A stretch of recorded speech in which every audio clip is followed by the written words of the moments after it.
What is resilience? What is mindset?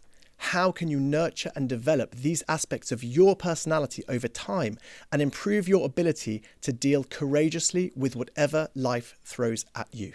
Today, we are welcoming Emma Levy back to the podcast.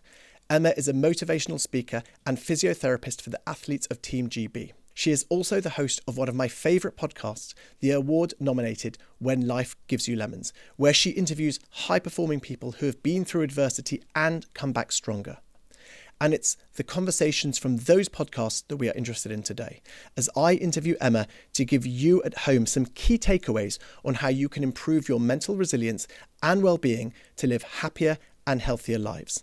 Emma, welcome back. Thank you again for joining me. We've had so much great feedback from your first appearance on the show. Today, I want to focus a little bit more on your work in terms of your podcast and resilience. And I guess the best way to start off would just be to ask you a simple question, which is, what's your definition of resilience? What doesn't kill you makes you stronger. Hey, that was what I think it was Nietzsche and also Kelly Clarkson that said that. But that is what resilience is. You know, it's bouncing back from something challenging, something difficult. How do you bounce back, and do you come back stronger? So you interview lots of high-performing individuals.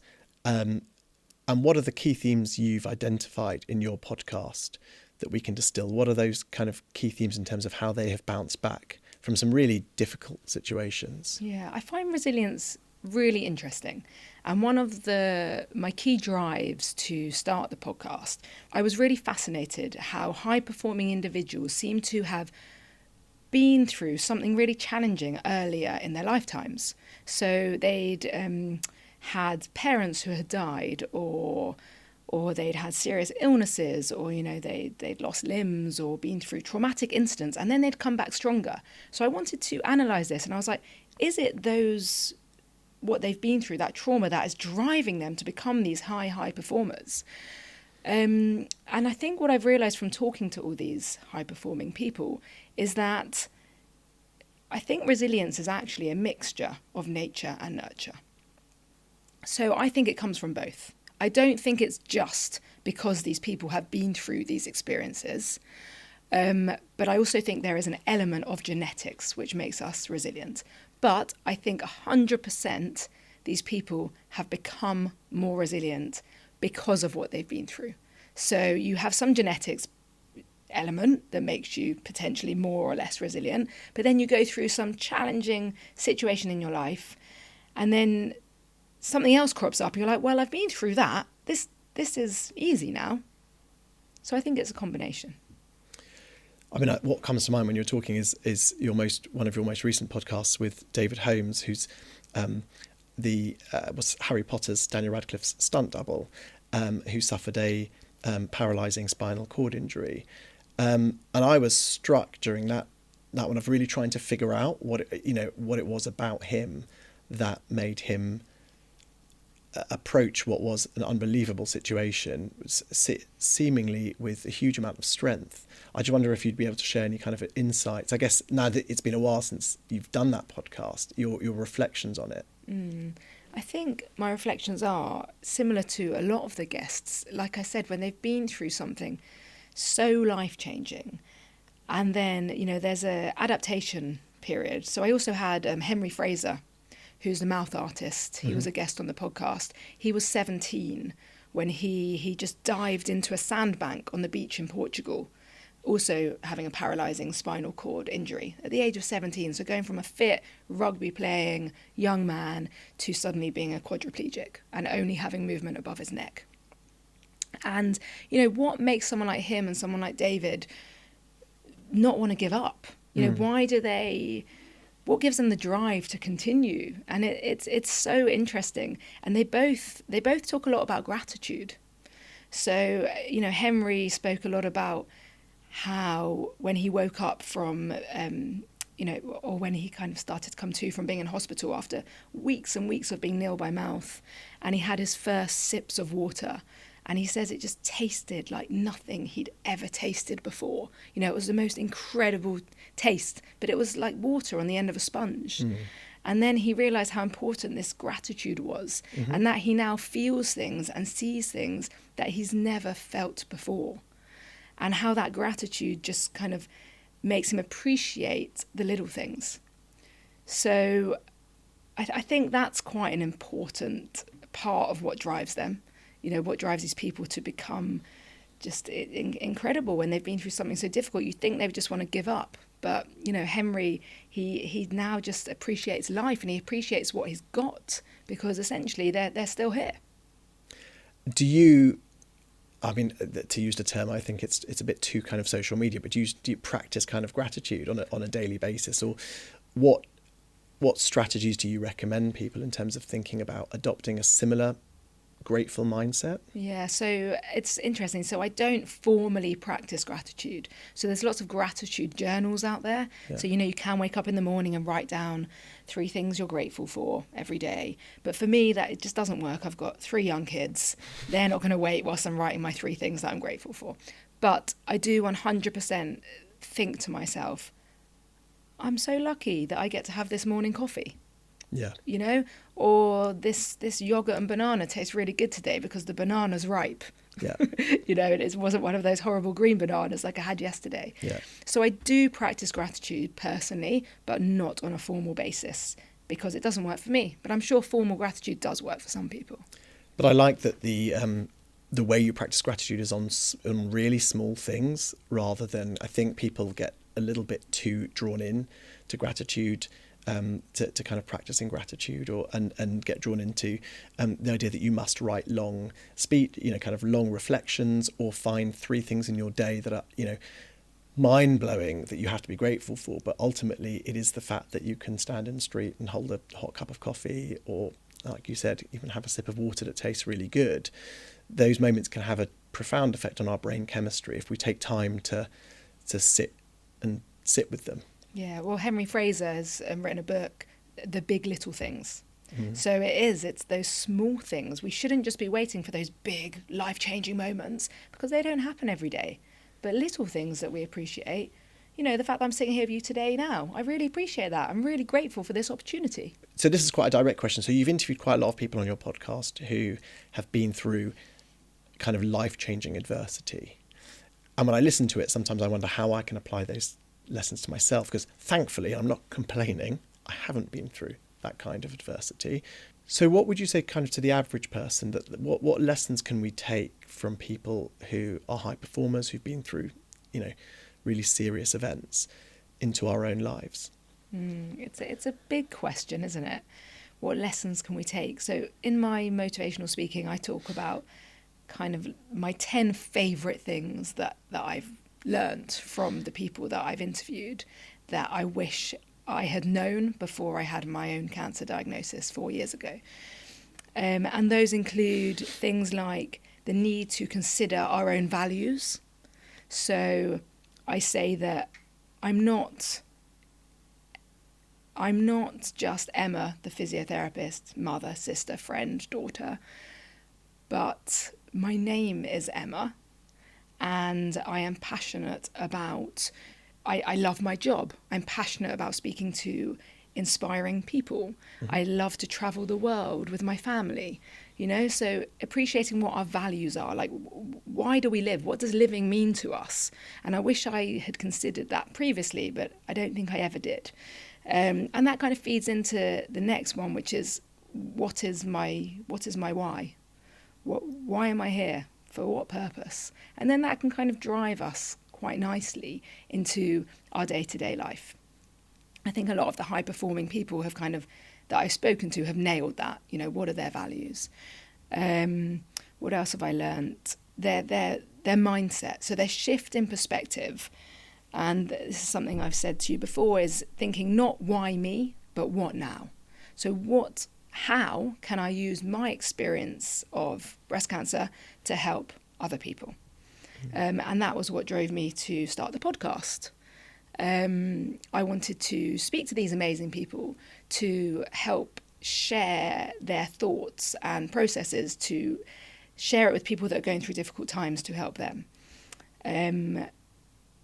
What else have I learned? So, I mean, it's just that kind of mindset, that shift in perspective. So an athlete said to me on the podcast, her shift was, she used to think, oh, I have to train today. Whereas now it's become, how lucky am I get to train every day. You know, it's just that shift of perspective.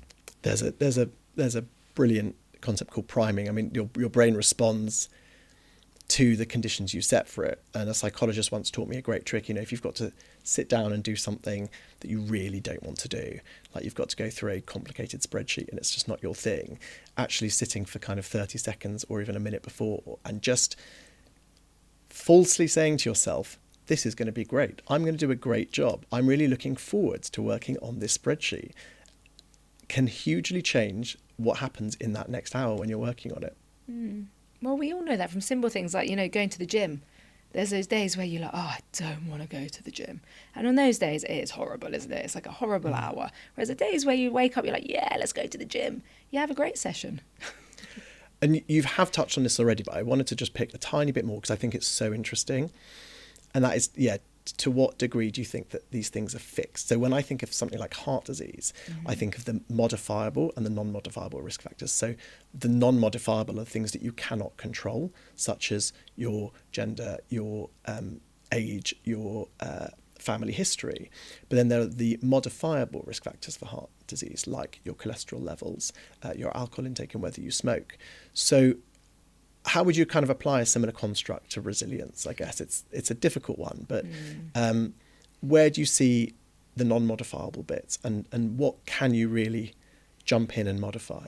Yeah, that's a tricky one because I had never really thought about resilience until I went through my breast cancer. And now I ask all my guests if they think they're resilient. And if I ask myself the same question, 100% yes, I do think I'm resilient. But why? Sometimes I've asked myself, why am I resilient? I came from quite a fortunate upbringing. I had, you know, most material things I wanted. It was quite a loving family. But I did have two brothers. And they used to tease me for, you know, being a girl, for having periods, for wearing bras. And I say to them now, hey guys, you know, I think that bullying, I think that maybe made me a bit of a resilient person. Okay, so you're grateful to them now. I know, so I laugh at them. I say it was because of you. But actually, I think there is those elements in our upbringing. But working as a physiotherapist in sport, I also know that we can make people more resilient. So we do a lot of resilience training in sport. So, for instance, at the moment, I'm working with the British diving team. And before a big competition, they will simulate a competition, for example, but they will do it with lower lights. So the lights might go down to half and the athletes will be like suddenly like, oh, this isn't as bright as I'm used to. Or they might have a commentator commentating whilst they're diving, but saying kind of like, you know, wrong things. Or they might play loud music or kind of like off-putting situations so that when the athlete is able to dive in those difficult scenarios, when it comes to a competition where everything goes to plan, they're like, oh, well, it's fine because this is easy because I've done the hard bit already. So I've learned a lot about resilience training in sport, and I think we can take that into normal life 100%. And we can build from our experiences. Every hard thing we go through, I think we come out stronger the other side. I think for many of us, we just don't give ourselves enough credit.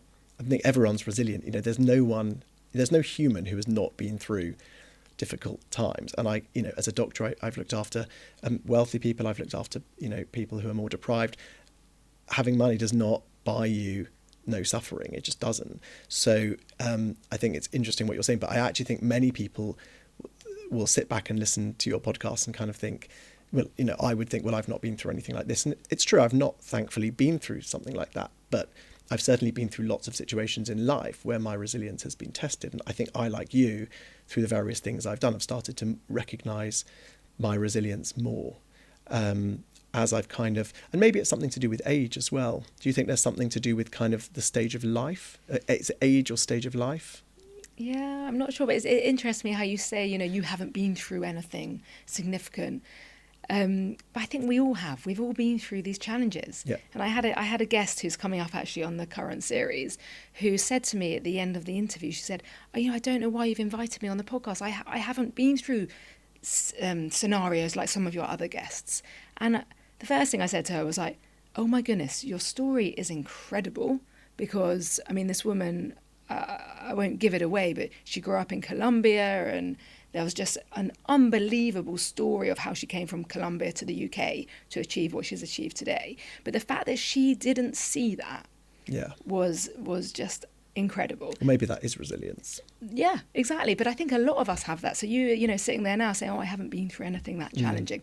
I think you probably have. And, you know, sometimes we should just give ourselves a bit of a pat on the back that life's not easy. And we have all been through challenging times and probably come out stronger the other side.